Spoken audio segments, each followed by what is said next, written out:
Welcome to another episode of Homerik.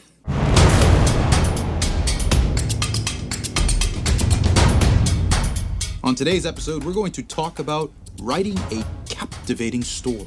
How do we engage the reader into a world of imaginary thoughts and adventures? How do we take our reader through the arc of the story? How do you spur the imagination? These are things that are necessary to consider. And these are questions, big questions, that we as authors must ask. How is always the big question.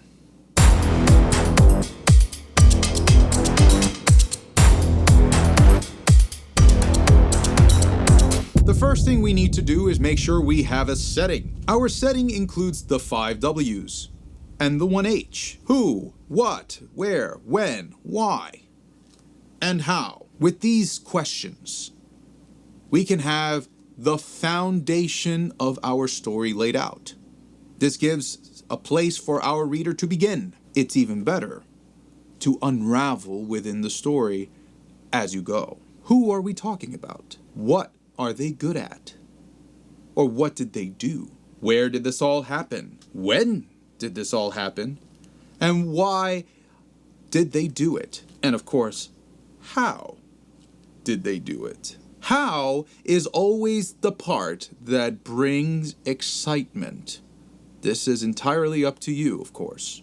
One of the defining things of a great story is how it begins. How do you begin your story? How do you create a striking introduction? A striking introduction will promote either some action or some mystery, maybe even nostalgia, but most importantly, it brings excitement.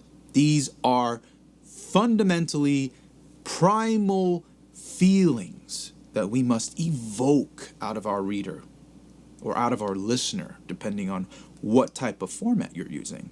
For example, if you are creating an audible with your story, you might want to consider really who is reading the story. Will they create that emotion? Something really pivotal, especially if you want a captivated audience. One of the coolest things that I've seen in introductions is using the middle as a starting point, as an intro to everything that comes later. If you've ever seen like one of those movies where they start at the present day and then it has a bunch of action and you're like, what's going on? Holy crap, this looks like it's a mess. Wow. And then all of a sudden flashes back to 20 years ago, and it's like everything leading up to that point. Happens in many sort of series and sitcoms and stuff like that too. There will be an incident that happens of great importance, and the mystery is how did it get there? By doing something like this, you are creating a promise to the reader of an event that will happen. How you get there brings that excitement. You want to give the reader what they want. You want to give them what you promised in a way that they did not expect. One of the defining signatures of an author is how they write. Again, how is always the most important question. How you write a story is so crucial to how a reader internalizes the plot. For example, once upon a time, a girl lost her mother to a sickness. She felt alone ever since. Rather than saying it so plain Jane, you can word it in a way that brings out a little bit more character. She felt alone ever since. Cheated by the plague that stole her mother's life. She mourned, abandoned, with no one left to guide her. See how that's so much more storytelling? Brings you a little bit deeper.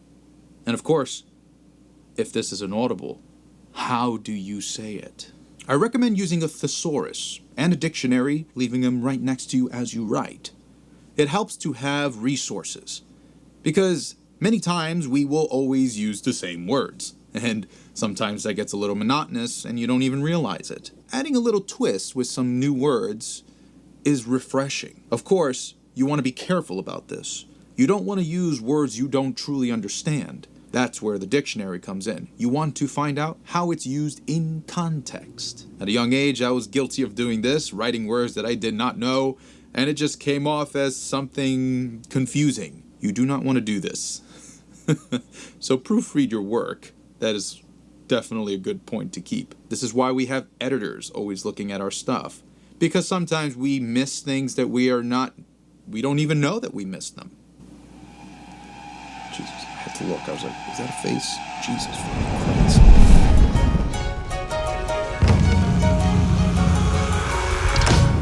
Finally, one of the last parts that is really important is the arc of the drama. How do we get from point A to point Z? There's a lot of meat in between. For example, let's use the arc of the hero. In my book, this is the one I'd be using, especially with the Inferno inspired by Dante Alighieri. As you move through the story, you'll find some opportunities to evoke great emotions or unusual dramas. These parts of the story are very, very exciting, and they give the reader wanting more. We begin with a hero that does not know that they're a hero. This person probably is very comfortable in their own home, and it's an ordinary day. Of course, until it isn't. That day, the character realizes that there's something missing. Or it might be something that they've been wanting for a very long time. They just never knew how to get it. The character then enters an unfamiliar situation. This could be devastating. This could be losing a family member for them, a lover. This could mean an entire city. What is the situation? What created the angst within the character? This leads them to having to adapt.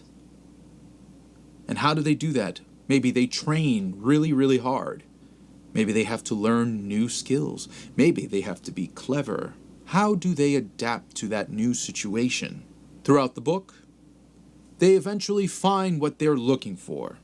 However, this may lead with a heavy price to pay in order to get that thing that they've been longing for. What do they have to lose? The loss might be a great one. This is one of those twists that might be heart-wrenching for somebody. They eventually come back to where they were starting from. Maybe this will be their home, but they have newfound experience and knowledge that has changed them forever. They will never be the same, and perhaps they may even leave their home. This is the arc of the hero. Are you a hero? So I hope that this has helped you. If you're writing a story, let me know your methods below in the comments. I'd love to know. The interesting thing about writing stories is that not everybody writes the same story. We always have our own spin to it. So, what do you like to do? Share, and let the community learn from each other. If this video helped you, please consider subscribing and liking this video. We'll talk more about storytellers in the upcoming episodes. Stay tuned.